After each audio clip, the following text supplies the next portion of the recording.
ভাই, কোথাও যাবেন? হুম, পার্টি অফিসে যাব। ঠিক আছে তাহলে, চলুন। না কাইফ, তুমি বাড়িতেই থাকো। বাড়িতে কখন কি দরকার পড়ে তা তো বলা যায় না। আমি বরং আজকে নিজে ড্রাইভ করে চলে যেতে পারবো।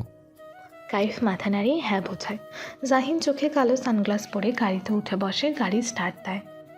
জাহিনের গাড়ি পার্টি অফিসের সামনে এসে থামল। গেটের বাইরে থেকে বুঝতে পারছে ভেতরের পরিবেশ বড্ড রমরমা হয়ে আছে। এত গাড়ি, এত মানুষ এখানে কেন সেটা বুঝতে পারছে না জাহিন। দারোয়ান জাহিনের গাড়ি দেখে গেট খুলে দেওয়ার সাথে সাথে জাহিন ভেতরে প্রবেশ করে। পার্টি অফিসের খোলা জায়গার চারিদিক বাউন্ডারি দেওয়া। জাহিন গাড়ি পার্ক করে গাড়ি থেকে নেমে অন্য গাড়িগুলো পর্যবেক্ষণ করে বুঝতে পারল এই গাড়িগুলো মেয়রের গাড়ি। জাহিনকে দেখে তার দলের ছেলেরা এগিয়ে এলো। ছেলেগুলোর মাঝে রাসেল নামের ছেলেটি বলল, ভাই, মেয়র খলিল তালুকদার এসেছেন। জাহিন হাঁটা অবস্থায় চোখে মুখে কাঠিন্যত্ব রেখে বলল, হঠাৎ এখানে আসার কারণ কি? জানি না ভাই। আমাকে আগে ইনফর্ম করিসনি কেন উনি যেখানে এসেছেন? মাসুম বলে। করেছিলাম ভাই, কিন্তু আপনি ফোন ধরেননি। জাহিন আর কথা বাড়ায় না। তার ফোন সাইলেন্ট থাকার কারণে ধরতে পারেনি কল।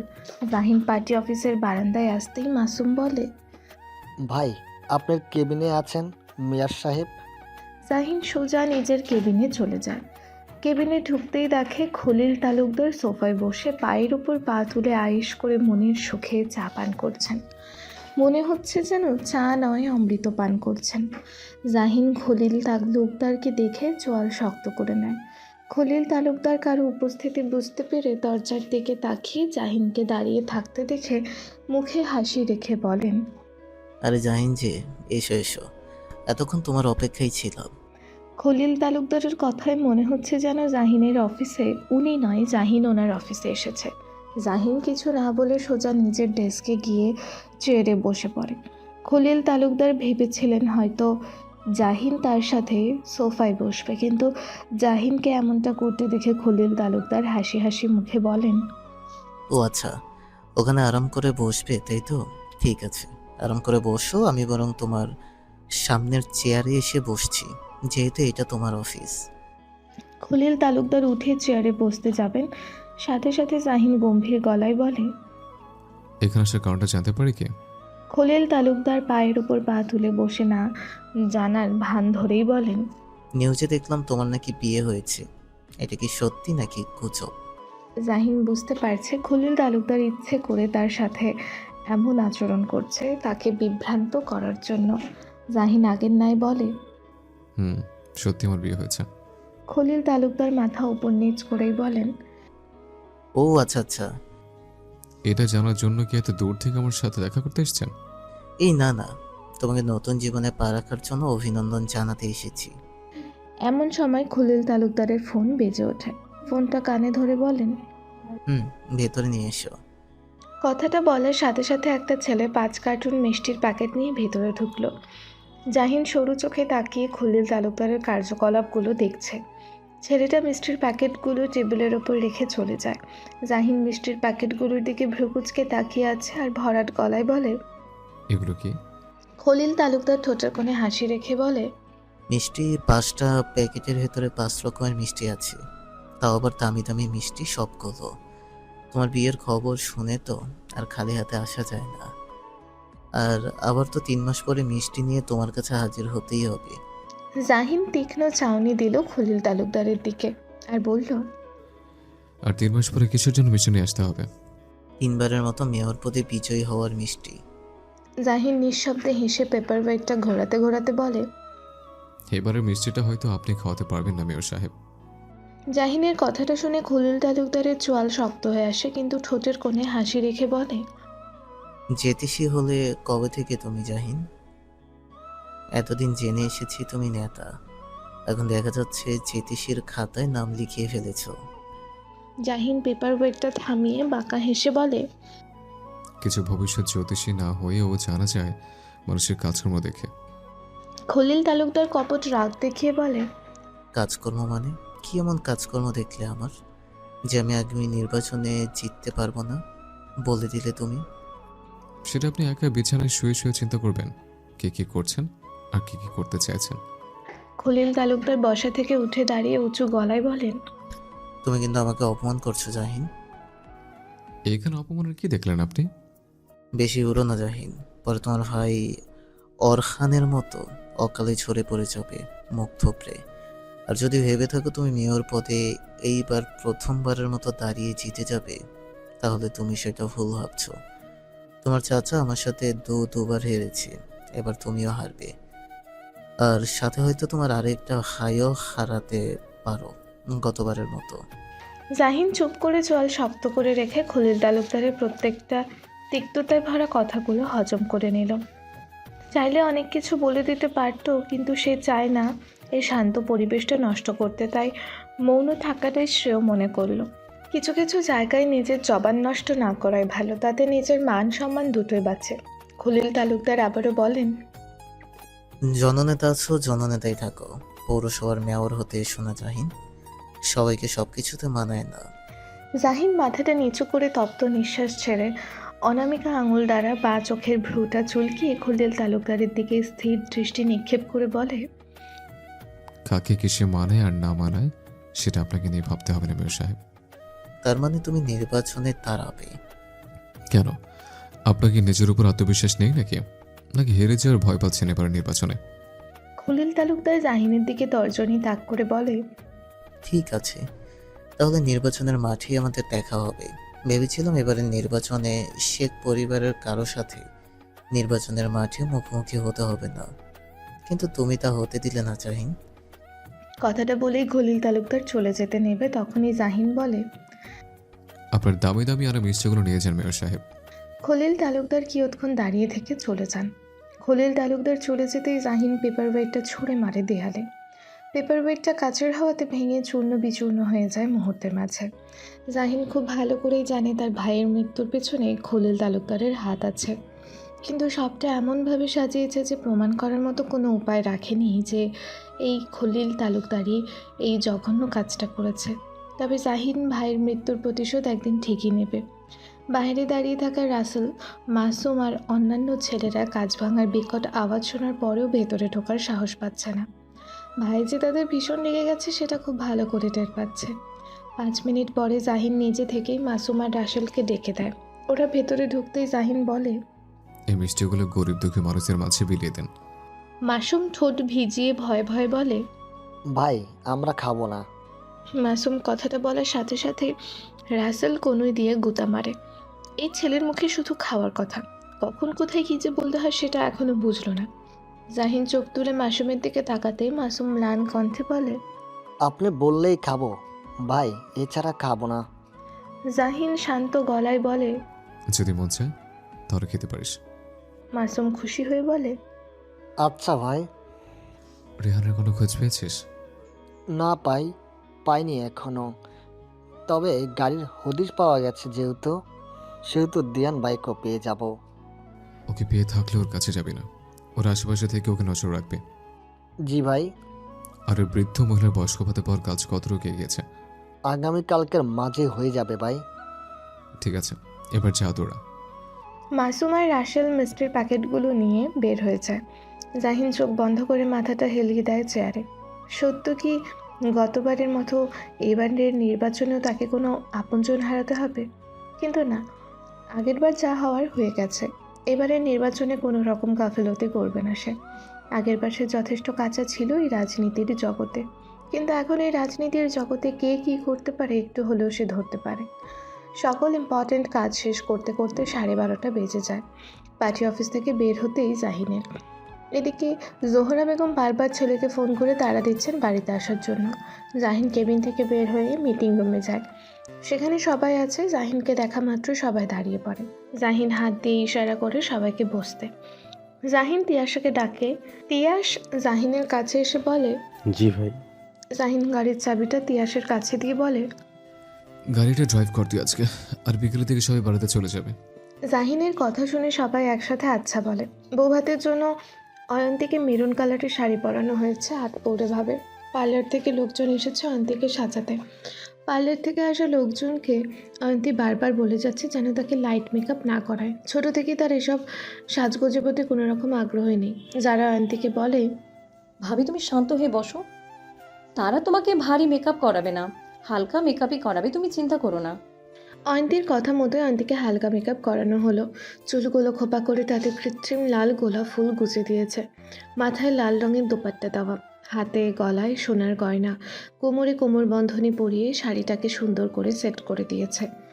এই হালকা সাজায় অয়ন্তীকে ভারী মিষ্টি লাগছে। বিশেষ করে নাকের ডায়মন্ডের নথটা পরাতে যেন আরও বেশি সুন্দর লাগছে। যারা অয়ন্তীকে আপাতমস্তক দেখে বলে, ভাবি তোমাকে আজকে ভীষণ ভীষণ সুন্দর লাগছে। আর যাই হোক, ভাইয়া তোমাকে দেখে প্রেমে পড়তে বাধ্য হবেই হবে। অয়ন্তী লজ্জায় মাথা নুইয়ে ফেলে। মেয়েটা এই একদিনে এতটা ফ্রি হয়ে যাবে তার সাথে অয়ন্তী ভাবতেই পারেনি সেটা। কিন্তু অয়ন্তীর এটা ভেবে আরও বেশি লজ্জা লাগছে। আজকে রাতে জাহিনীর সাথে একই রুমে কী করে থাকবে সে। ভাবতে অয়ন্তীর সমস্ত কায়া বারবার কেঁপে উঠছে, গলা শুকিয়ে আসছে। কি অপেক্ষা করছে আজকের রাতটা তার জন্য। গাড়ি অর্ধেক রাস্তায় আসতেই জাহিন তিয়াশাকে বলে, আগে ব্যাংকে চল, তারপর বাড়িতে। জি ভাই। ব্যাংক থেকে ফিরে বাড়িতে ঢুকতেই আহানের কান্নার শব্দ ভেসে আসে জাহিনের কানে। ছেলেটা এমনভাবে কান্না করছে যেন মনে হচ্ছে তার কাছ থেকে তার প্রিয় জিনিসটা কেউ নিয়ে গেছে। জাহিন তার চাচিকে উদ্দেশ্য করে বলে, চাচি, আহান এইভাবে কান্না করছে কেন? আর বলো না, ওর ক্যামেরার মেমোরি কার্ড নাকি কে চুরি করে নিয়ে গেছে, তাই কান্না করছে। সবাই বলছে একটা নতুন মেমোরি কার্ড এনে দেবে, কিন্তু তারপরেও ছেলের কান্না থামার নাম নেই। তার নাকি পুরনো মেমোরি কার্ডই লাগবে। এখন তুমিই বলো, বাড়িতে এত বড় একটা অনুষ্ঠান, ও মরা কান্না শুরু করে দিয়েছে। এতক্ষণ সবাই মিলে বুঝালাম, এখন যে যার কাজে চলে গেছে, পড়ে রইলাম আমি। জাহিন চাচির কথাটা শুনে জিহব্বায় কামড় দিয়ে মনে মনে বলে, কি রে, মেমোরি কার্ডটা তো আমার কাছে। জাহিন মুচকি হেসে আহানের কাছে গিয়ে বলে, আহান ভাইয়ের সাথে চল, ভাই তোকে আগের মেমোরিটা খুঁজে বের করে দিবে। আহান কান্না ভেজা গলায় বলে, সত্যি দিবে? হুম। রুমা আক্তার চলে যান। যেহেতু জাহিন চলে এসেছে, এবার আহান ঠান্ডা হবে। জোহরা বেগম ছেলের কণ্ঠ শুনে রান্নাঘর থেকে এসে বলেন, জাহিন এসেছিস? জলদি তৈরি হয়ে নে বাবা। হুম। জাহিন আহানকে নিয়ে ওপরে চলে যায়। এদিকে জোহরা বেগমের ফোন বেজে ওঠে। জোহরা বেগম ফোনের স্ক্রিনে তাকিয়ে দেখেন ছোট ছেলে ফোন করেছে। জোহরা বেগম তাড়াতাড়ি নিজের রুমে ঢুকে দরজা লক করে কল রিসিভ করতেই ওপাশ থেকে রিহান আহ্লাদি গলায় বলে, মা, আমি বাড়ি চলে আসি। আমি একা একা থাকতে পারছি না। এদিকে ভাইয়ার বিয়ে হচ্ছে, আর আমি ভাইয়ার একমাত্র ভাই হয়ে ভাইয়ের বিয়েতে থাকতে পারছি না। এই কেমন ভাগ্য আমার। জোহরা বেগম ছেলেকে বোঝানোর স্বরে বলে, এখন তুই যদি আসিসও তোর বাবা তোকে আস্ত রাখবেন না, তাই আর কিছুদিন সহ্য করে নে বাবা। কিছুদিন মানে ঠিকমতো কতদিন সহ্য করতে হবে আমাকে মা? এমন সময় ভেসে আসে রুমা আক্তারের গলা। ভাবি, অয়ন্তীর বাড়ি থেকে লোকজন চলে এসেছে, তুমি তাড়াতাড়ি আসো। জোহরা বেগম জায়ের কথাটা শুনে ছেলেকে বলে, তোর সাথে পরে কথা বলি বাবা, এদিকে অনেক কাজ পড়ে আছে। কথাটা বলেই জোহরা বেগম ফোন কেটে দেয়। রিহান ফোনটা বিছানায় ছুঁড়ে ফেলে দিয়ে নিজেও বিছানায় চিত হয়ে শুয়ে আফসোসের স্বরেই বলে, কোন মাইনকার চিপায় পড়লাম আমি। কোন দুঃখে যে মায়ের এই আজাইরা প্ল্যানে সামিল হতে গেলাম। জীবনের আর যাই হোক, মায়ের সাথে আর কোনো বিষয় লেনদেন করব না। আল্লাহ, তোমার এই বান্দার উপরে রহমত নাজিল করো, যেন খুব তাড়াতাড়ি আগের জায়গায় ফিরে যেতে পারে। এই লুকোচুরি আর ভালো লাগছে না। খলিল তালুকদার বাড়িতে এসেই ছেলেকে হাঁক ডাকে। লিপা বেগম রান্না করে কাজ করছিলেন। স্বামীর এমন চিৎকার চেঁচামেচির আওয়াজ শুনে বসার ঘরে এসে বলেন, কি হলো, এভাবে ছেলেটাকে ডাকছেন কেন? খলিল তালুকদার জোরে জোরে নিঃশ্বাস ছেড়ে বলেন, তোমার ছেলে কোথায়? হবে কোথাও হয়তো। ওকে ফোন দিয়ে এক্ষুনি আসতে বলো বাড়িতে। লিপা বেগম চিন্তিত হয়ে বলেন, কি হয়েছে বলবেন একটু? তোমার এত কিছু জানতে হবে না, যেটা করতে বলেছি সেটা করো আগে। স্বামীর এমন ধারা চিৎকার শুনে অন্তরাত্মা কেঁপে ওঠে লিপা বেগমের। 32 বছরের সংসার জীবনে এমন চিৎকার চেঁচামেচি শুনে অভ্যস্ত হয়ে আছেন লিপা বেগম। তাই এখানে আর দাঁড়িয়ে না থেকে অন্য রুমে গিয়ে ছেলেকে ফোন করে জলদি বাড়িতে আসতে বলেন। সাদিক সবেমাত্র বন্ধুমহলে এসে যোগ দিয়েছে। মায়ের ফোন পেয়ে আর দেরি না করে তালুকদার মেনশনে এসে হাজির হয়। বাড়িতে প্রবেশ করে বাবাকে এমন রাগী রাগী চেহারা নিয়ে বসে থাকতে দেখে সাদিক বলে, কি হয়েছে আব্বা? খলিল তালুকদার ছেলের দিকে তাকিয়ে ঠান্ডা গলায় বলে, নির্বাচনের আগের 3 মাসে 5 বছরের যত কাজ ফেলে রেখেছি সবটা পূরণ করতে হবে। সাদিক বাবার মুখে হঠাৎ করে এমন কথা শুনে অবাক হয়ে যায়। যে লোক এইসব কাজ নিজে থেকে এড়িয়ে যায়, আজকে না সেই লোক নিজে থেকে এসব করতে বলছে। মানে তার আব্বার কি মাথাটা খারাপ হয়ে গেছে জাহিনের সাথে দেখা করে এসে? সাদিক সোফায় বসে ভ্রু কুঁচকে বাবার দিকে তাকিয়ে অবিশ্বাস্য গলায় বলে, কি বলছেন আব্বা? এই 3 মাসে 5 বছরের জমে থাকা অধিকাংশ সকল কাজ কি করে শেষ করব? খলিল তালুকদার চিৎকার করে বলেন, আমি কিচ্ছু জানি না। এই 3 মাসে জনগণের কাছে ভালো স্বাস্থ্য হবে আমাদের। একবার শুধু নির্বাচনে জিতে যাই, তারপর আমি ওই জাহিনের মুখ ফোঁতা করে দেব। আমাকে এই মেয়র খলিল তালুকদারকে বলে এইবারের নির্বাচনে আমি হেরে যাব। ওকে আমি জিতিয়ে দেখিয়ে দেব আমাদের দৌড় কত দূর পর্যন্ত। চাচাকে রাজনীতি জীবন থেকে চিরতরে সরিয়ে দিয়েছে, এবার ভাতিজাকেও চিরতরের জন্য সরিয়ে দিব রাজনীতির মাঠ থেকে। আব্বা, সবই বুঝলাম আপনার কথা, কিন্তু হঠাৎ করে নির্বাচনের 3 মাসের আগে আমরা যদি এইসব কাজ শুরু করি তাহলে জনগণরা তো ধরে ফেলবে যে আমরা তাদের ভোট পাওয়ার লোভে এমনটা করেছি। যাদের 5 বছরের কোনো খবর ছিল না তারা হঠাৎ করে নির্বাচনের আগে এসে ভালো ভালো কাজ শুরু করে দিয়েছে। তখন তো তা দেখে জনগণরা আমাদের উপর মনে মনে ক্ষেপে যাবে। ছেলের কথা শুনে খলিল তালুকদার হুঙ্কার দিয়ে বলেন, তোকে তো কথা বলতে বলেছে কে? তুই দুনিয়াতে আগে এসেছিস নাকি আমি এসেছি? তাই আমি যেটা বলছি সেটা কর, আর আগামীকাল থেকেই শুরু করবি কাজগুলো। সাদিক নিচু গলায় বলে, জি আব্বা। এবার যা এখান থেকে। সাদিক বেরিয়ে যায় বাড়ি থেকে। সাদিক মনে মনে জানে এইবারে নির্বাচনে তার আব্বা হারবে। এই 3 মাস তার আব্বা লোক দেখানোর জন্য যতই ভালো কাজ করুক না কেন, জনগণেরা এই লোক দেখানো কাজে ভুলবে না। তারা যা বোঝার বুঝে গেছে। আর তার উপরে তার বাবার প্রতিপক্ষ শেখ আবরার জাহিন দাঁড়াবে এবারের নির্বাচনে। গত 10 বছরের মাঝে শেষ 5 বছর তার আব্বা জনগণের পাশে দাঁড়ানো তো দূরে থাক, চোখেও দেখেনি তাদের। আর জাহিন ভাই তার উল্টো সব সময় জনগণের পাশে দাঁড়িয়েছে। সেই হিসেবে জাহিন ভাইয়ের জেতার সম্ভাবনাটা একটু বেশি। সাদিক বাইকে বসতে যাবে, ঠিক সেই সময় তার ফোন বেজে ওঠে। সাদিক ফোনের স্ক্রিনে ভেসে থাকা বনু নামটা দেখে মুচকি হেসে কল রিসিভ করে কানের কাছে ফোন নিয়ে কোমল স্বরে বলে, কেমন আছে আমার বনুটা? ফোনের ওপাশে থাকা সানা আহ্লাদি গলায় বলে, আমি ভালো নেই ভাইয়া। সাদিক গলার স্বর কঠিন করে বলে, কেন? কে কি বলেছে আমার বনুটা? শুধু নামটা একবার বল, তাকে মাটিতে পুঁতে ফেলবো এক্কেবারে। ভাইয়ের এমন কথা শুনে সানা ঝটপট উত্তর দেয়, না না, কেউ কিছু বলেনি আমাকে। আসলে তোমাদের ছাড়া হোস্টেলে থাকতে আর ভালো লাগে না। সাদিকের মনটা নিমেষেই খারাপ হয়ে যায়। তারও যে আদরের ছোট বোনকে ছাড়া থাকতে কষ্ট হয়, কিন্তু তার কিছু করার নেই। এই নোংরা পরিবেশ থেকে ফুলের মতো বোনকে রক্ষা করতেই হোস্টেলে পাঠানো। সাদিক বোনের মন ভালো করতে বলল, আমি আগামীকাল আসবো তোর কাছে। না না, এখন আর আসতে হবে না তোমাকে। আর কদিন পরে তো বার্ষিক পরীক্ষা, তখন পরীক্ষা শেষ হওয়ার পরে তুমি এসো, আমাকে নিয়ে যেও। আচ্ছা, ভালো করে খাওয়া দাওয়া করবি কিন্তু। তুমিও। আচ্ছা, ভালো করে খাওয়া দাওয়া করবি কিন্তু। জাহিন আহানকে তার মেমোরি কার্ড ফিরিয়ে দিয়ে নিজের রুমে চলে যায় তৈরি হতে। আর যাওয়ার আগে বলে চায় সকলে অয়ন্তী আর তার ছবি তোলার বিষয়টা যেন কাউকে না বলে। আহানও ভাইয়ের কথায় সম্মতি দেয়, কিন্তু আহান এই কথাটা কতক্ষণ চেপে রাখতে পারবে এটাই দেখার বিষয়। অয়ন্তীর বাড়ি থেকে সকলে চলে এসেছে। লিজার যেন প্রাণপ্রিয় বান্ধবীর সাথে দেখা করার জন্য আর তর্স হয়েছে না। তাই দ্রুত পায়ে সদর দরজা পেরিয়ে ভিতরে ঢুকে যাবে, তখনই কারো সাথে ধাক্কা লেগে পড়ে যেতে নিলে নিজেকে বাঁচাতে সামনে যা পেয়েছে চোখ বন্ধ করে তাই আঁকড়ে ধরেছে ভয়। কিন্তু চোখ খুলে যা দেখে তাতে লিজার চোখ কপালে। তার সামনে সুঠাম দেহের অধিকারী গৌরবর্ণের সুদর্শন একজন পুরুষ মানুষ দাঁড়িয়ে আছে। চোখ মুখে ফুটে আছে কাঠিন্যতের চাপ। রাগে নাক বারবার ফুলাচ্ছে। মনে হচ্ছে লিজাকে এক্ষুনি গুলি করে তার মাথার খুলি উড়িয়ে দেবে। গুলি করার কারণও আছে, কারণ লিজা ধরেছে তো ধরেছে, ছেলেটির শার্ট ধরেছে, আর তার উপরে শার্টের কয়েকটা বোতাম ছিঁড়েও গেছে, যার কারণে ছেলেটির বুকের অনেকটা জায়গা দৃশ্যমান রূপে ভেসে আছে।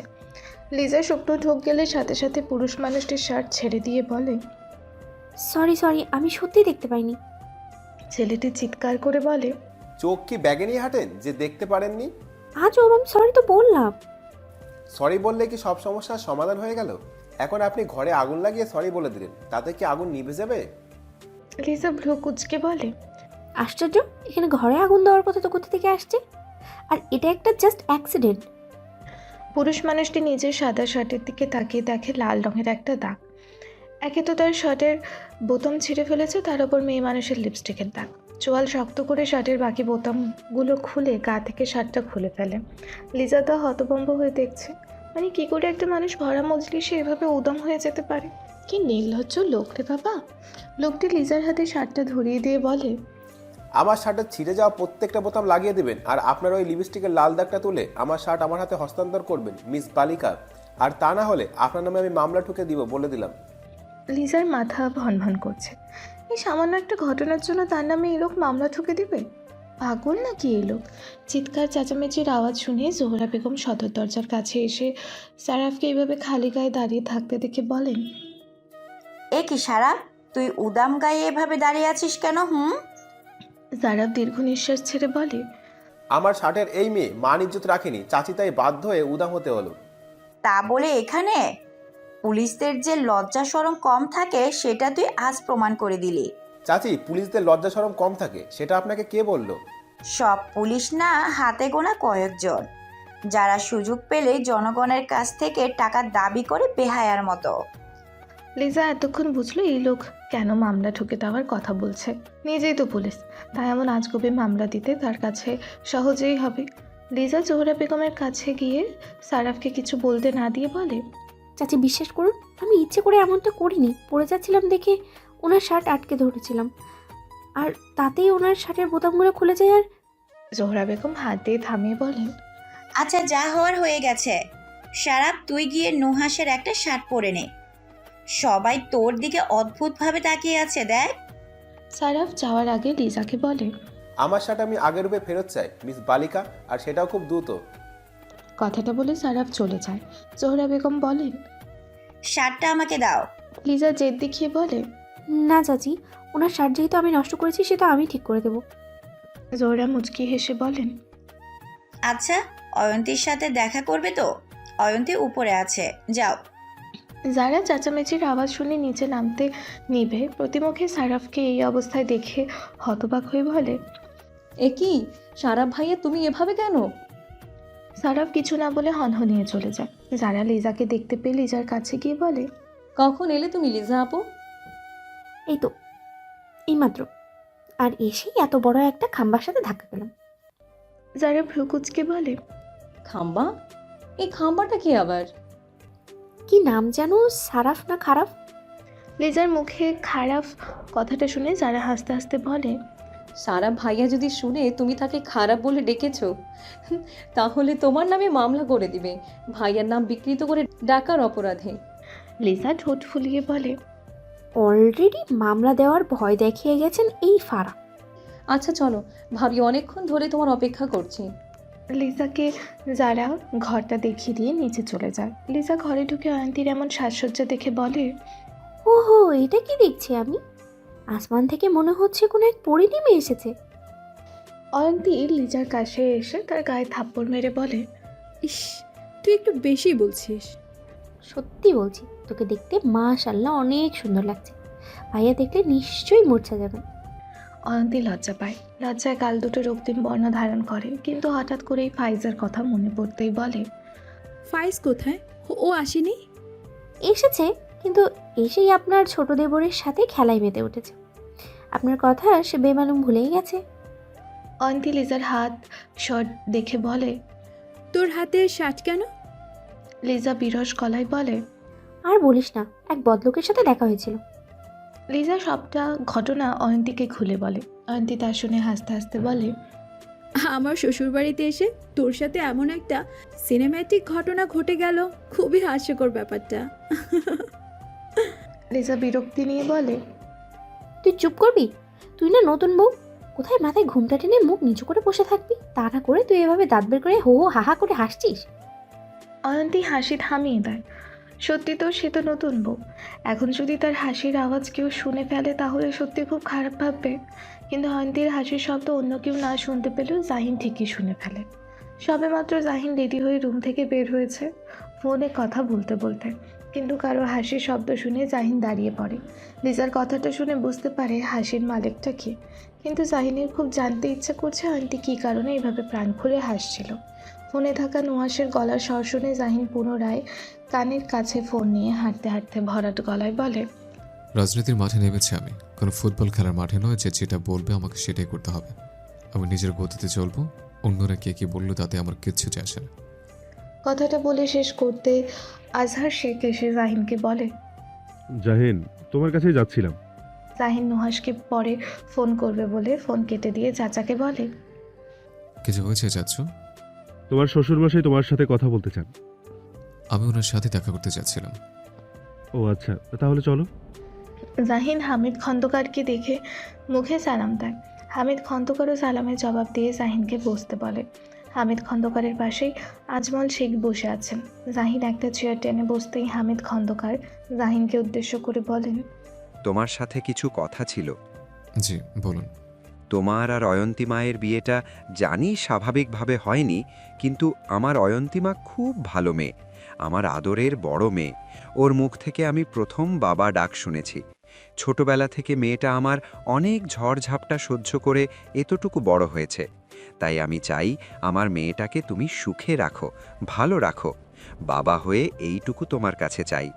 জানি তুমি রাজনীতি করো, কিন্তু আজমল শেখ ফোরন কেটে বলেন, আহা বেআই সাহেব, অয়ন্তী মা এখানে খুব ভালো থাকবে, আপনাকে এসব নিয়ে ভাবতে হবে না। জাহিন মুচকি হেসে বলে, চিন্তা করবেন না, অয়ন্তী যখন আমার দায়িত্বে আছেন আমি ওনাকে সবসময় আগলে রাখবো নিজের সবটুকু দিয়ে। ওনার উপরে ঝড় আসার আগে আমার সাথে যে ঝড়কে মোকাবিলা করতে হবে। আর রাজনৈতিক কোনো বিষয় ওনার উপরে আজ কাটবে না, আমি আজ কাটতে দিব না। হামিদ খন্দকার জাহিনের কথাটা শুনে স্বস্তির নিঃশ্বাস ছেড়ে বলেন, নিশ্চিন্ত হলাম বাবা। রাজনৈতিক দলের ভিআইপি গাড়ি একের পর এক মেন গেট দিয়ে শেখ বাড়ির ভেতরে প্রবেশ করছে, আর তার সাথে শেখ বাড়ির ভেতরে প্রবেশ করছে আজমল শেখের শিল্পপতি বন্ধুরা। জাহিন তাদের সাথে কুশল বিনিময় করছে। এমন সময় সারাফ এসে জাহিনের কানে কানে বলেন, ভাই এবার তো চলো, আর কতক্ষণ একা একা ভাবি ছবি তুলবে? কয়েকটা তো কাপল পিকও তোলা দরকার। জাহিন ঠোঁটের কোণে হাসি রেখে বলে, তুই যা, আমি আসছি। সারাফ চলে যায়। জাহিন আর কিছুক্ষণ থেকে বসা থেকে উঠে পড়ে।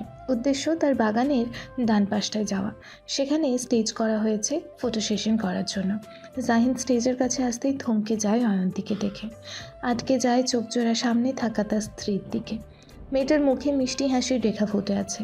বিয়ের আগ থেকে কিংবা পর থেকে যতবার অয়ন্তীকে দেখেছে সবসময় অয়ন্তীর মুখটা পানসি দেখে এসছে জাহিন। এই প্রথমবারের মতো অয়ন্তীকে হাসতে দেখেছে জাহিন। যদিও আগে কয়েক মুহূর্ত আগে অয়ন্তীর হাসির আওয়াজ শুনতে পেয়েছে, কিন্তু এবার সচক্ষে দেখছে। মন্ত্রমুগ্ধের ন্যায় তাকিয়ে রইল অয়ন্তীর হাস্যোজ্জ্বল চেহারার দিকে। অজান্তে জাহিনের ঠোঁটের কোণে হাসির রেখা ফুটে ওঠে। অয়ন্তীর হাসি মুখখানা দেখে যারা জাহিনকে দেখে বলে, এই তো ভাইয়া চলে এসেছে। অয়ন্তী চোখ তুলে সামনের দিকে তাকায়। জাহিনের পরনে সাদা পাঞ্জাবি, পাঞ্জাবির হাতা কনুই পর্যন্ত কোটানো, পাঞ্জাবির উপরে মেরুন কালারের কারুকাজ করা কুটি পড়েছে, চুলগুলো খাড়া করে রেখেছে, মুখে হালকা খোঁচা খোঁচা দাড়ি। অয়ন্তী এক নজর জাহিনের দিকে তাকিয়ে চোখ ফিরিয়ে নেয়। বুকের ভেতরে ধুকপুকানি শুরু হয়ে গেছে, বারবার গলা শুকিয়ে আসছে। এতক্ষণ তো সব ঠিকঠাকই ছিল, কিন্তু জাহিন আসার সাথে সাথে অয়ন্তীর বুকের ভেতরের সব রকমের অস্থিরতা কাজ করা শুরু করে দিয়েছে। এখনই এই অবস্থা না জানি বাসর ঘরে কী হবে, এটা ভেবে অয়ন্তী শুকনো ঢোক গেলেন। জাহিন স্টেজে উঠতে যাবে, সাথে সাথে যারা চিৎকার করে বলে ওঠে, ভাইয়া দাঁড়াও। জাহিন অবাক হয়ে বোনের দিকে তাকিয়ে বলে, কেন, কি হয়েছে? যারা দুষ্টু হেসে বলে, তুমি আর ভাবি একসাথে স্টেজে উঠবে, দুজন দুজনের হাত ধরে, আর সেই অতি মনোরম সুন্দর মুহূর্তটা ভিডিও করা হবে। জাহিন অয়ন্তীর মুখপানে তাকায়, বোঝার চেষ্টা করে অয়ন্তীর মনোভাব। অয়ন্তীরও তো একটা ইচ্ছে অনিচ্ছার ব্যাপার আছে, সব কিছু তো আর চাপিয়ে দেওয়া যায় না তার উপরে। জাহিন বোনের দিকে তাকিয়ে বলে, যারা এসব করার কোনো দরকার নেই। যারা কপট রাগ দেখিয়ে বলে, উফ ভাইয়া, এসব করা লাগবে, একটা মেয়ের সারা জীবনের স্বপ্ন থাকে এমন একটা মুহূর্তকে ঘিরে। তুমি জানো সেটা? জাহিন স্মিত হেসে অয়ন্তীর দিকে দৃষ্টি ফেলে কোমল গলায় বলে। তাই বুঝি? যারা মাথা নাড়িয়ে বলে। হুম। যারা অয়ন্তীকে এনে জাহিনের পাশে দাঁড় করায়। অয়ন্তী মাথা নিচু করে আছে, ভীষণ লজ্জা লাগছে তার। এত লজ্জা লাগার কি কোনো মানে আছে? না, কোনো মানে নেই। যারা পুনরায় বলে, ভাইয়া এবার হাতটা বাড়িয়ে দাও ভাবির দিকে। জাহিন পূর্ণ দৃষ্টি ফেলে সরাসরি অয়ন্তীর দিকে তাকিয়ে বাম হাতটা বাড়িয়ে দিল। অয়ন্তী জাহিনের দিকে তাকায়, জাহিনের চোখের ইশারায় বলে তার হাতটা ধরার জন্য। অয়ন্তী জাহিনের দিক থেকে নজর সরিয়ে ধীরে ধীরে জাহিনের হাতের উপরে নিজের মেহেদি রাঙা ডান হাতটা রাখল। জাহিন অয়ন্তীর ছোট হাতটা নিজের হাতের মুঠোয় নিয়ে ধীর গলায় বলে, আপনি ঠিক আছেন তো অয়ন্তী? অয়ন্তী ঠোঁটে ঠোঁট চেপে মাথা উপর নিচ করে বোঝায় যে সে ঠিক আছে। জাহিন অয়ন্তীকে নিয়ে ধীর পায়ে হেঁটে স্টেজের উপরে উঠে হাতটা ছেড়ে দেয়। কিন্তু এবার যারা যা বলে তাতে অয়ন্তীর কানে গিয়ে গরম ধোঁয়া বের হয়ে যাওয়ার মতো অবস্থা শুরু হয়ে গেছে। এবার ভাইয়া তুমি ভাবির কোমরটা ধরে সুন্দর সুন্দর পোজ দাও। জাহিন কিছু বলতে গেলে যারা থামিয়ে বলে, একদম না, বিয়ে মানুষের একবারই হয়, আর এই সুন্দর মুহূর্তগুলো ফ্রেমবন্দি করে রাখা ভালো, ভবিষ্যতে যেন দেখতে পারো। জাহিন বাধ্য হয়ে অয়ন্তীর উন্মুক্ত কোমরে হাত রাখল। জাহিনের শীতল হাতের ছোঁয়া পেয়ে অয়ন্তীর সমস্ত কায়া কিঞ্চিত রূপে কেঁপে ওঠে। অয়ন্তীর লজ্জায় মরে যাওয়ার মতো অবস্থা, কিন্তু তারপরও মুখ বুঝে সবটা সহ্য করে গেল। দোতলার ব্যালকনির থেকে সবটা দেখছে হিয়া তীক্ষ্ণ দৃষ্টিতে। চোখে মুখে রয়েছে ক্রোধের আভাস। বারবার নাক ফোলাচ্ছে, চোয়াল শক্ত করে রেখেছে, দুই হাত দ্বারা রেলিং শক্ত করে ধরে রেখে দাঁতে দাঁত চেপে বলে, যত পারিস তত করে নে আনন্দ ফুর্তি, তবে তোর বাসর রাতটা পরিণত হবে বাথরুম রাতে। তোকে আজকে রাতে যদি আমি বাথরুমে না আটকাতে বাধ্য করেছি, তাহলে আমার নাম রাইফা হিয়া নয়। আমার জাহিন ভাইয়ের সাথে বাসর করবি তো করাচ্ছে তোকে বাসর, এমন বাসর করাবো যে সারা জীবন মনে রাখবি। কথাটা বলে ব্যালকনি থেকে প্রস্থান করে হিয়া। আর সহ্য করতে পারছে না এই দৃশ্যটা। শেখ বাড়ির সকল সদস্যদের পারিবারিক একটা ফটো তোলা হলো, কিন্তু সেই ফটোতে দুটো মানুষ মিসিং, এক রিহান আর এক নুহাস। কিন্তু কিছু করার নেই, বর্তমান পরিস্থিতিটাই এমন। কেউ একজন নিজে থেকে মিসিং হয়েছে, আর একজন কাজের জন্য মিসিং হয়েছে। নুহাস এই পরিবারের রক্তের সম্পর্কের কেউ নয়, কিন্তু নুহাসকে এই পরিবারের একজনই মানা হয়। ছোট থেকেই নুহাস এই বাড়ির প্রত্যেকটা মানুষের সাথে থেকে বড় হয়ে উঠেছে, তাই নুহাসও শেখ পরিবারেরই একটা অংশ, যে অংশটা ছাড়া শেখ পরিবার পরিপূর্ণ নয়। ফটো সেশনের কার্যক্রম শেষ হলে আজমল শেখ আসা সকল ভিআইপি গেস্ট আর আত্মীয় স্বজনদের সাথে বড় ছেলের বউয়ের পরিচয় করিয়ে দেন। একে একে সব আত্মীয় স্বজন চলে যাচ্ছে। অনুষ্ঠান প্রায় শেষ হওয়ার দিকে। হামিদ খন্দকার মেয়ের কাছে এসে মেয়ের মাথায় হাত রেখে বলেন, এখন আসি আমরা মা, তুই সাবধানে থাকবি। অয়ন্তী মন খারাপ করে বলে, কিন্তু মামুনি আসলো না কেন? মন খারাপ করিস না, আগামীকাল তো যাবেই বাড়িতে, তখন না হয় মামুনিকে প্রাণ ভরে দেখে আসবি। ফাইজ হাসি মুখে বলে, আপু তুমি কিন্তু একদম দুষ্টুমি করবে না, সবার সাথে মিলেমিশে থাকবা। ফাইজের কথা শুনে বাবার দিকে অবাক দৃষ্টিতে তাকায় অয়ন্তী। হামিদ খন্দকার চোখের ইশারায় বোঝায় ছেলেকে ভোজ দিয়েই আনা হয়েছে, তাই এই কথা বলছে। অয়ন্তী কোমর বাঁকিয়ে ফাইজের কপালে চুমু এঁকে বলে, আচ্ছা দুষ্টামি করব না, সবার সাথে মিলেমিশে থাকবো। যদি দুষ্টামি করি তাহলে তোমার কাছে নালিশ যাবে, তখন আমাকে তুমি পানিশমেন্ট দিও, কেমন? ফাইজ বোনের কথা শুনে মুচকি হাসে। ফাইজ আর হামিদ খন্দকার চলে যান। লিজা বান্ধবীকে জড়িয়ে ধরে বলে, ভালো থাকিস, আর আজকে রাতটার জন্য অভিনন্দন রইল। অয়ন্তী বান্ধবীর পেটে গুতা মেরে বলে, খালি বাজে কথা মুখে, তাই না? লিজা অয়ন্তীর কাছ থেকে দূরে সরে এসে অয়ন্তীর গালে হাত রেখে বলে, কোনটা বাজে কথা? প্রত্যেকটা মেয়ের জন্যই প্রথম রাতটা একটা স্পেশাল রাত, বুঝলি? অয়ন্তী লাজুক হেসে বলে, বুঝলাম ম্যাডাম, এবার আসি, ভালো থাকিস। লিজার সদর দরজা পেরিয়ে অর্ধেক রাস্তা আসতেই সারাফ এসে হাজির হয় লিজার সামনে। লিজা ভ্রু কুঁচকে সারাফের দিকে তাকায়। সারাফ মোহনীয় হাসি দিয়ে বলে, কি মিস বালিকা চলে যাচ্ছেন? লিজা কণ্ঠে খানিকটা তেজ রেখে বলে, হ্যাঁ চলে যাচ্ছি। দেখতে পাচ্ছেন না কানা নাকি? কানা হতে যাব কেন? কানা তো আপনি মিস ভিজা। লিজা ভ্রু কুঁচকে বলে, কি বলেন আপনি? আমি ভিজা? আপনি আমার এত সুন্দর নামটা সারাপ থেকে খারাপ করেছেন, তাই আপনাকে লিজা থেকে ভিজা বললাম। লিজা কিছু বলতে গিয়ে থেমে যায়। এই লোকের সাথে কথা বললে কথা বাড়বে, তাই আর কথা না বাড়ানোই ভালো। আর ওইদিকে তার জন্য সবাই অপেক্ষা করছে। তাই লিজা সারাফের পাশ কেটে চলে যেতে নিলে সারাফ বলে, এই যে মিস ভিজা বালিকা, আমার শার্টটা কিন্তু ফেরত চাই, যত তাড়াতাড়ি সম্ভব। লিজা রাগ দেখিয়ে বলে, দিয়ে দেব আপনার শার্ট, সেটাও খুব জলদি। আপনার শার্ট আমার কাছে রাখার কোনো ইচ্ছে বা আকাঙ্ক্ষা কোনোটাই নেই। যত সব আজের কোনো। কথাটা বলেই লিজা হনহনিয়ে চলে যায়। সারাফ লিজার যাওয়ার পানে তাকিয়ে থেকে রহস্যময় হাসি দেয়। মেয়েটাকে জ্বালাতে সারাফের আরও মন চাইছে, কিন্তু সেটা তো আর হওয়ার নয়। আবার কবে দেখা হবে তাদের? দেখা হবে নাকি এটাই তাদের শেষ দেখা? যদি নসিবে লেখা থাকে তাহলে নিশ্চয়ই দেখা হবে দুজনের খুব শীঘ্রই। এমন সময় সারাফের পাশ থেকে কেউ ভরাট কণ্ঠেই বলে ওঠে, কিরে তুই এমন হবার মতো তাকিয়ে আছিস কেন? সারাফ ফিরে নুহাসকে দেখে বলে, আরে নুহাস পল্লী যে চলে এসেছি তুই। নুহাস সারাফের পেটে ঘুষি মেরে বলে, তোকে কতবার বলবো যে আমাকে নুহাস পল্লী বলে ডাকবি না? সারাফ মৃদু চেঁচিয়ে পেটে হাত রেখে বলে, কত সুন্দর নামটা নুহাস পল্লী, আর সেটা তুই ডাকতে না করছিস, তোর রুচি খুব বাজে। থাক থাক, তোকে আর লেকচার দিতে হবে না, ভেতরে চল। সারাফ বন্ধুর কাঁধ জড়িয়ে ধরে বলে, বিয়েতে থাকলি না, খুব মিস করেছি তোকে। সবই কপাল, বুঝলি? বাড়ির ভিতরে ঢুকতেই জাহিনের দেখা পায় নুহাস। সোফায় বসে পায়ের ওপর পা তুলে জাহিন ফোনে কিছু একটা মনোযোগ দিয়ে দেখছে। আহান নুহাসকে দেখার সাথে সাথে দৌড়ে আস্তে আস্তে বলে, নুহাস ভাইয়া চলে এসেছে। জাহিন চোখ তুলে তাকিয়ে নুহাসকে দেখে উঠে দাঁড়ায়। এদিকে আহান নুহাসের কাছে এসে নুহাসের কোমর জড়িয়ে ধরে বলে, নুহাস ভাইয়া আমার জন্য চিপস চকলেট এইগুলো মনে করে এনেছো তো? না আনলে কিন্তু তোমার সাথে আরই করে দিব বলেছিলাম। নুহাস লাগেজের উপর থাকা ব্যাগটা আহানের হাতে ধরিয়ে বলে, এর ভেতরে সব আছে।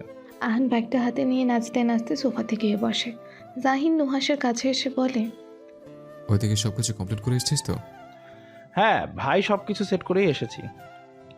ঠিক আছে, ফ্রেশ হয়ে নে, অনেকটা জায়গা জার্নি করে এসেছিস। নুহাস উপরে চলে যায়। জারার ঘর থেকে জারার কণ্ঠস্বর ভেসে আসছে। নুহাস যে এসেছে সেটা হয়তো মেয়েটা এখনও টের পায়নি। যদি টের পেত তাহলে একটাবার হলেও তাকে দেখা দিত। ভালোই হয়েছে এখনও জানেনি যে নুহাস এসেছে। জানলেই সব আনন্দ মাটি হয়ে যাবে মেয়েটার। নুহাস দীর্ঘ নিঃশ্বাস ছেড়ে নিজের রুমে চলে যায়। যারা তার অন্যান্য দূর সম্পর্কের কাজিনরা মিলে অয়ন্তীর সাজটা আরেকটু পরিপাটি করে দিচ্ছে, আর অয়ন্তীকে নানান রকম কথা বলে লজ্জায় ফেলছে। অয়ন্তী না পারছে সইতে আর না পারছে কিছু বলতে। এমনিতেই নার্ভাস হয়ে আছে, আর তার পাশে থাকা দুষ্টু মেয়েগুলো আরও দিছে তাকে নার্ভাস করে। আর তার মধ্যে আছে গুটি কয়েকজন বিবাহিত মেয়ে। তারা তো একেবারে মুখে যা আসছে তাই বলছে, সেটাও আবার শালীনতা বজায় রেখে। এদিকে হিয়া বসার ঘরে বসে আছে অধীর আগ্রহ নিয়ে, কখন যারা ওপর থেকে নামবে আর এসে বোমনাটা ফাটাবে। কিন্তু যারার আসার কোনো নামই নেই। তবে কি তার দেওয়া ওষুধটা কাজ করেনি নাকি মেয়েটার ওপরে, নাকি এখন শরবতটা খায়নি? ওপরে গিয়ে দেখতেও পারছে না অয়ন্তী শরবতটা খেয়েছে নাকি খায়নি। চোখে মুখে ফুটে উঠেছে বিরক্তের ছাপ। এমন সময় রুমা আক্তার হিয়াকে ডাকতে ডাকতে আসে। ছোটো মামিকে এভাবে ডাকতে দেখে হিয়া বলে, কি হয়েছে ছোট মামি? তোমার মা অসুস্থ হয়ে পড়েছেন হিয়া, তুমি জলদি আসো। হিয়া তাড়াতাড়ি করে রুমে এসে মাকে দেখতে না পেয়ে ছোটো মামিকে বলে, কোথায় মা? ওয়াশরুমে গেছেন। আলিয়া বেগম ওয়াশরুম থেকে বের হন ক্লান্ত শরীর নিয়ে। হিয়ার মায়ের এমন করুণ অবস্থা দেখে বলে, মা কি হয়েছে তোমার? আলিয়া বেগম ক্লান্ত গলায় বলেন, বুঝতে পারছি না রে মা, হঠাৎ করে কি হয়ে গেল আমার। কথাটা বলে শেষ করতে পারল না আলিয়া বেগম। এর মাঝে পেট মোচড় দিয়ে উঠেছে। পেট মোচড় দেওয়ার সাথে সাথে আলিয়া বেগম জলদি ওয়াশরুমে ঢুকে পড়েন। হিয়া চোখ বড় বড় করে তাকিয়ে আছে। তবে কি তার মা শরবতটা খেয়ে নিয়েছে তার জন্য এই অবস্থা? রুমা আক্তার বলেন, তুমি থাকো এখানে, আমি স্লাইন নিয়ে আসি আপার জন্য। কথাটা বলে রুমা আক্তার চলে গেলেন। হিয়া মাথায় হাত দিয়ে ধপাস করে বিছানাতে বসে পড়ে। কী থেকে কি হয়ে গেল? এমন হাল করতে চেয়েছিল কার, আর হয়ে গেল কার? কিন্তু এটা হলো কি করে? আলিয়া বেগম বের হতেই হিয়া বলে, মা তুমি কি খেয়েছো? আলিয়া বেগম ঠোঁটে ঠোঁট চেপে বলে, আর বলিস না, শরবতটা খাওয়ার সাথে সাথেই আমার এমন অবস্থা হয়ে গেছে। হিয়া চিৎকার করে বলে, তার মানে পেট খারাপ করার ওষুধ মেশানোর শরবতটা তুমি খেয়ে ফেলেছো? আলিয়া বেগম চোখ বড় বড় করে বলেন, কি কি বললি? পেট খারাপের ওষুধ মানে? মানেটা হলো এই শরবতটা আমি ওই অয়ন্তী মেয়েটার জন্য বানিয়েছিলাম, যাতে ওর এই অবস্থা হয়। কিন্তু তুমি কি করে খেলে এই শরবত? আমি তো আহানকে দিয়ে পাঠিয়েছিলাম শরবতটা। আহান আমার কাছে শরবতটা দিয়ে বলেছিল অন্তিকে দেওয়ার জন্য, কিন্তু আমি শরবতটা অন্তিকে না দিয়ে নিজেই খেয়ে ফেলি। হিয়া কপট রাগ দেখিয়ে বলে, ভালো হয়েছে, এখন বুঝো ঠেলা। তুই আগে থেকে জানিয়ে রাখিসনি কেন? তাহলে তো এমনটা হতো না। বলতে বলতে আবারও মোচড় দিয়ে ওঠে পেট। আলিয়া বেগম আবারও দৌড় লাগায় ওয়াশরুমে। হিয়ার আগেই দুঃখে চেয়ারে লাথি মেরে বলে, এ কি, তুই এখনো এখানে বসে আছিস কেন জাহিন? জাহিনকে সকলের সাথে ড্রয়িং রুমে বসে থাকতে দেখে কপট রাগ দেখিয়ে কথাটা বলেন জোহরা বেগম। জাহিন বসা থেকে উঠে দাঁড়িয়ে বলে, মা, ফুপু ঠিক আছে এখন? তোর ফুপু ঠিক করেছে। তুই ঘরে যা, অনেক রাত হয়েছে। যাবো একটু পরে। একটু পরে না, এক্ষুনি যা। কথাটা বলেই জোহরা বেগম চলে যান। বসার ঘরে মুরব্বীরা মানে জাহিনের বাবা, চাচা আর অন্যান্য আত্মীয় স্বজনরা জাহিনের অস্বস্তি বুঝতে পেরে চোখ মুখ স্বাভাবিক রেখে আস্তে আস্তে যে যার ঘরে চলে যান। জাহিনও ধীর পায়ে দোতলায় আসে, কিন্তু নিজের ঘরে না গিয়ে চলে যায় নুহাসের ঘরে। নিজের ঘরে যেতে জাহিন বড্ড বিভ্রান্ত বোধ করছে, কিন্তু কিচ্ছু করার নেই, যেতে তো হবেই তাকে। যারা আর অন্যান্য কাজিনরা মিলে অয়ন্তীকে নিয়ে জাহিনের রুমে আসলো। অয়ন্তী অবাক চোখে রুমের চারপাশটা নজর বোলাচ্ছে। সারা রুমটা নাম না জানা বাহারি রঙের তাজা ফুল দিয়ে সুন্দর করে সাজানো হয়েছে। ঘরের চারপাশ ফুলের গন্ধে মম করছে। যারা অয়ন্তীকে ফুল দিয়ে সাজানো বিছানাতে বসিয়ে বলে, আজ থেকে এটা হলো তোমার নিজস্ব ঘর, আর এই ঘরের মালিকটাও তোমার নিজের একান্ত পুরুষ। ঘর আর মালিক দুজনকে শক্ত করে নিজের আঁচলে বেঁধে রাখবে, যাতে কেউ কেড়ে নিতে না পারে তোমার কাছ থেকে, বুঝলে ভাবি? অয়ন্তী চমকে যারার দিকে তাকায়, আর যারার কথা ঠিক অয়ন্তীর বোধগম্য হচ্ছে না। যারা অয়ন্তীর মনোভাব বুঝতে পেরে হেসে হেসে বলে, এবার আমরা আসি, তোমাকে তোমার ঠিকানাতে দিয়ে গেলাম। এবার আমাদের মেন কাজ হলো ভাইয়ের কাছ থেকে টাকা হাতানো। এক এক করে সবাই রুম থেকে চলে যায়। রয়ে গেল নিস্তব্ধ কক্ষে একা অয়ন্তী। একা রুমে থাকার কারণে বুকের ভেতরে ধুকপুক ধুকপুক করা শুরু হয়ে গেছে অয়ন্তীর। মনের মাঝে অজানা সকল ভয় একে একে এসে ঘিরে ধরেছে অয়ন্তীকে আষ্টে পৃষ্ঠে। অয়ন্তীর চোখ যায় শুভ্র রঙের দেয়ালটাতে, যেখানে একটা ছবি বাঁধাই করা আছে। ছবিটাতে জাহিন রিহানকে কিছু একটা বলছে, আর রিহান সেটা মনোযোগ দিয়ে শুনছে। তখনই হয়তো কেউ এই মুহূর্তটা ক্যামেরা বন্দি করে নেয়। দুই ভাইয়ের ড্রেস আপ দেখেই বোঝা যাচ্ছে ছবিটা কয়েকদিন আগের তোলা। এই ড্রেস আপে অয়ন্তীকে দেখতে এসেছিল কয়েকদিন আগে তারা। অয়ন্তীর এখনও সেই দিনের ঘটনাটা চোখের সামনে ভেসে ওঠে। অয়ন্তী বসে আছে জোহরা বেগম, জারা, রিহান আর জাহিনের সামনে। বলতে গেলে জাহিনকে এক প্রকার জোর করে এনেছেন জোহরা বেগম। জাহিন মাথা নিচু করে ফোন টিপছে, জাস্ট একবার শুধু অয়ন্তীর দিকে তাকিয়েছে, এরপর আর এক মুহূর্তের জন্য তাকায়নি। হামিদ খন্দকার জোহরা বেগমকে বলেন, বলছিলাম, ছেলে আর মেয়েকে আলাদা একটু কথা বলতে দিলে ভালো হয় না? ওদেরও তো একটা মতামত আছে, তাই না? বাবা মার মতামত তো আর ছাপিয়ে দেওয়া যায় না ওদের ওপরে সব সময়। জোহরা বেগম হাসি হাসি মুখে বলেন, হ্যাঁ হ্যাঁ, ঠিক বলেছেন ভাই, ওদেরও একটু কথা বলা দরকার। জাহিন, যা তো বাবা। মায়ের মুখে নিজের নামটা শুনে জাহিন ভ্রুকুচকে মায়ের দিকে তাকায়। জোহরা বেগম মেকি হাসি দিয়ে বলেন, না মানে রিহান। তারপর জোহরা বেগম ছোট ছেলের দিকে ফিরে বলেন, রিহান, যা তো বাবা, তোর হবু বউয়ের সাথে একটু কথাবার্তা বল গিয়ে। এবার অয়ন্তী চমকে যায় হবু শাশুড়ি মায়ের কথা শুনে। সে তো এতক্ষণ ভেবে এসেছিল জাহিন হয়তো পাত্র, কিন্তু এখন শুনছে রিহান পাত্র। অয়ন্তীর ভাবনাটা স্বাভাবিক। প্রথমে অবশ্যই বড় ভাইয়ের আগে বিয়ে হয়, কিন্তু এখানে পুরো উল্টো হয়ে গেল, ছোট ভাইয়ের বিয়ে হচ্ছে আগে।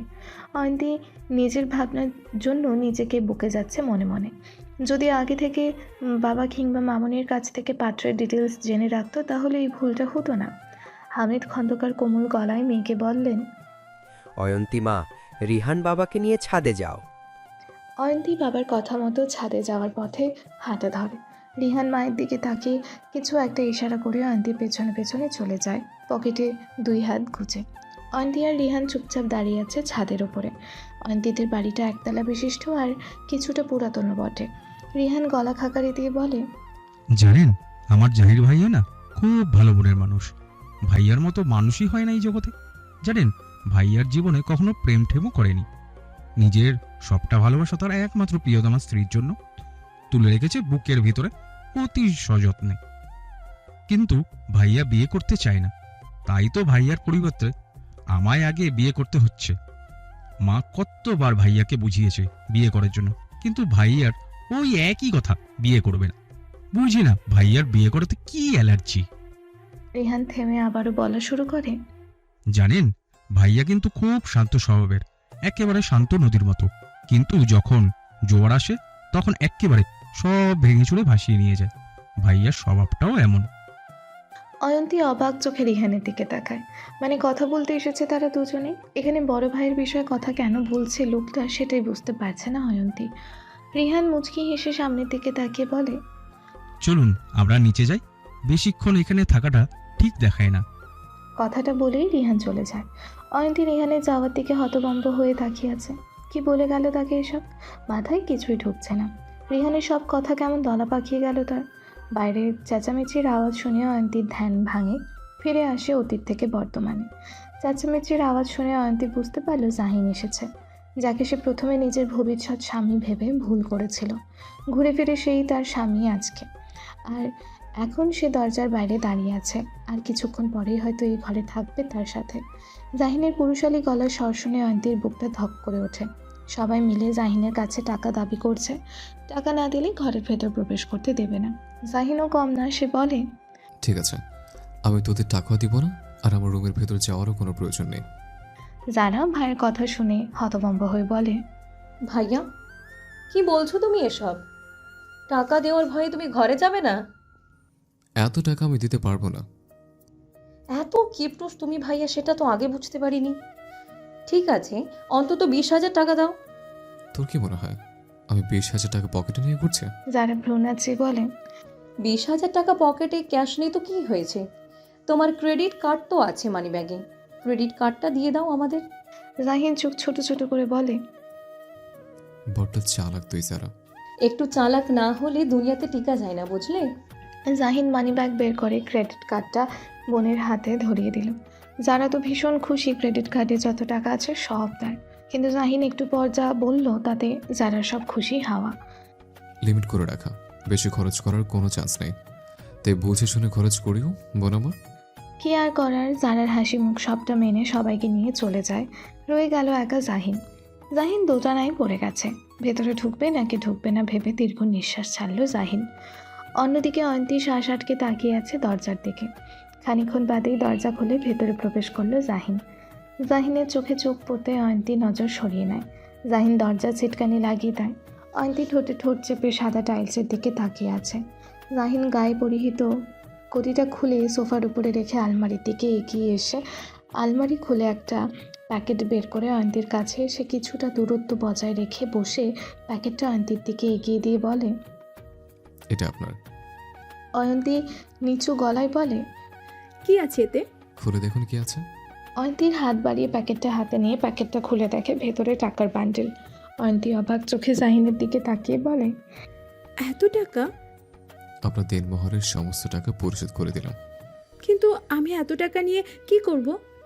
জাহিন হেসে বলে, সেটা তো আমি জানি না কি করবেন আপনি। আপনার টাকা আপনি যা খুশি করতে পারেন। অয়ন্তী চুপ হয়ে যায়, কারো মুখে কোনো কথা নেই। একসময় জাহিন গলা খাকারি দিয়ে বলে, আপনি নাকি আমার কোনো একটা জিনিস দেখার জন্য ছাদে যেতে চেয়েছিলেন আজকে সকালে? অয়ন্তী চমকে জাহিনের দিকে তাকায়। নিশ্চয়ই আহান কথাটা বলে দিয়েছে জাহিনকে। অয়ন্তী জাহিনের দিকে থেকে চোখ সরিয়ে নিয়ে মিয়ে যাওয়া গলায় বলে, না মানে আমি আসলে। জাহিন সাবলীল গলায় বলে, চলুন।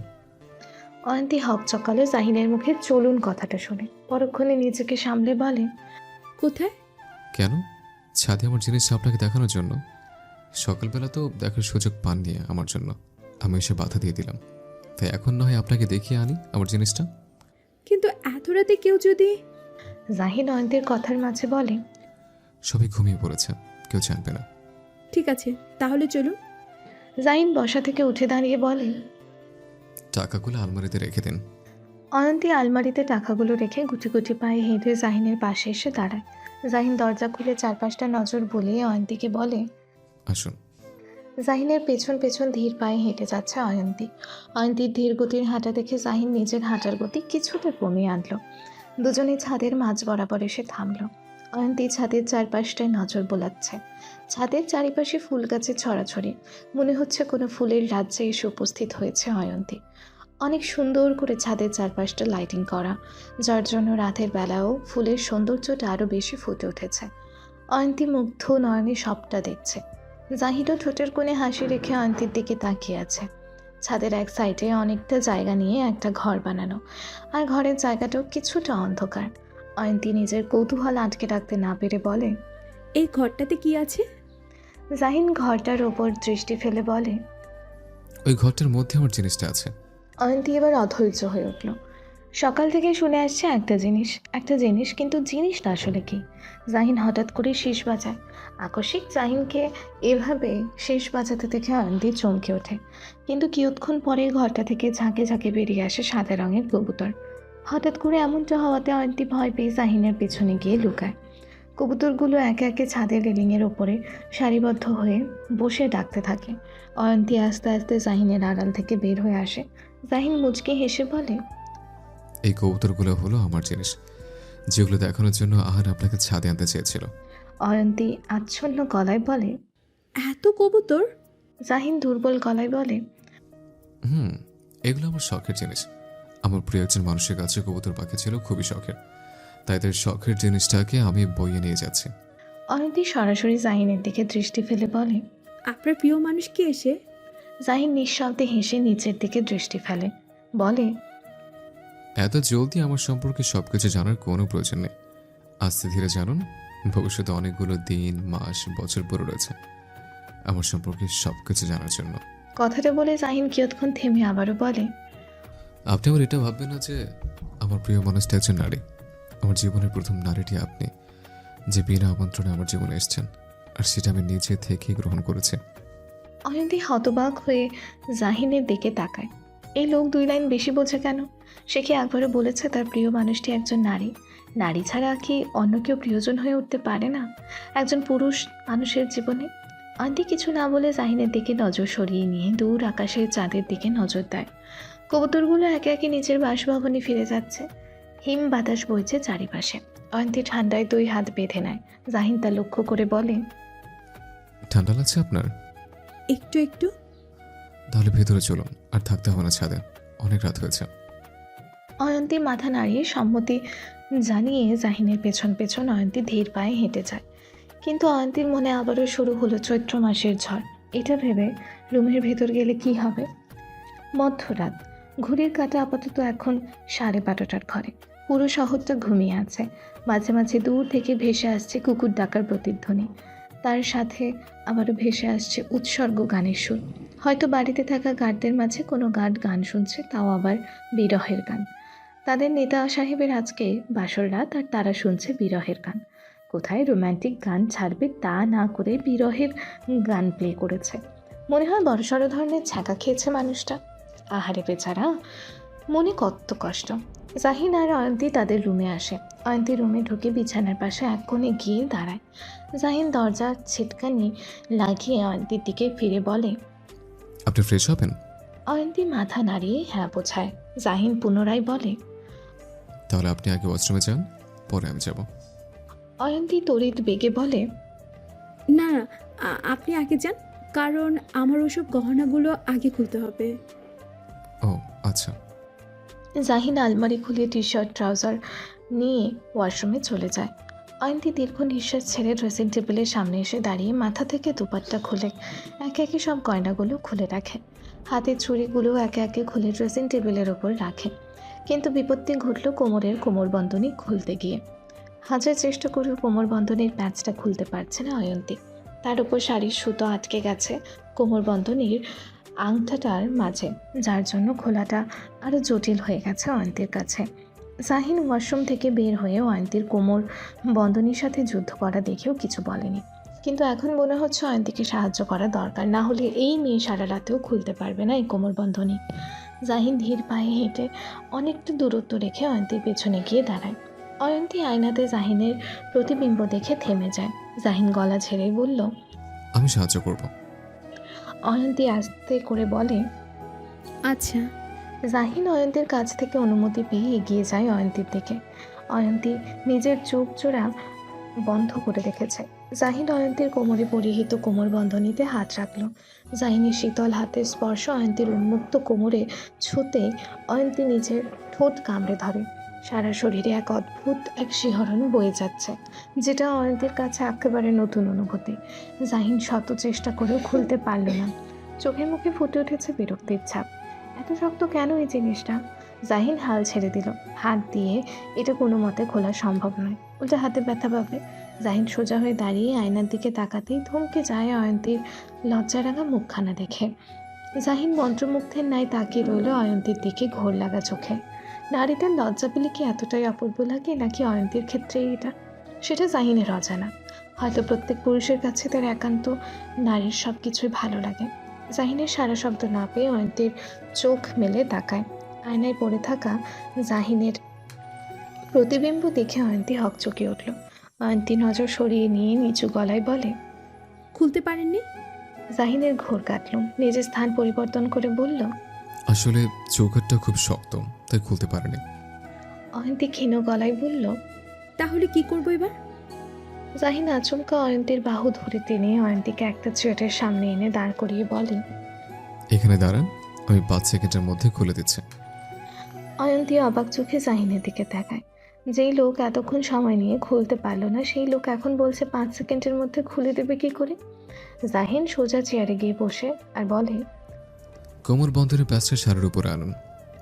অয়ন্তী নির্বিকার ভঙ্গিতে জাহিনের দিকে তাকায়। জাহিন কি বলছে কিচ্ছুই বুঝতে পারছে না, আর কি করতেই বা চাইছে।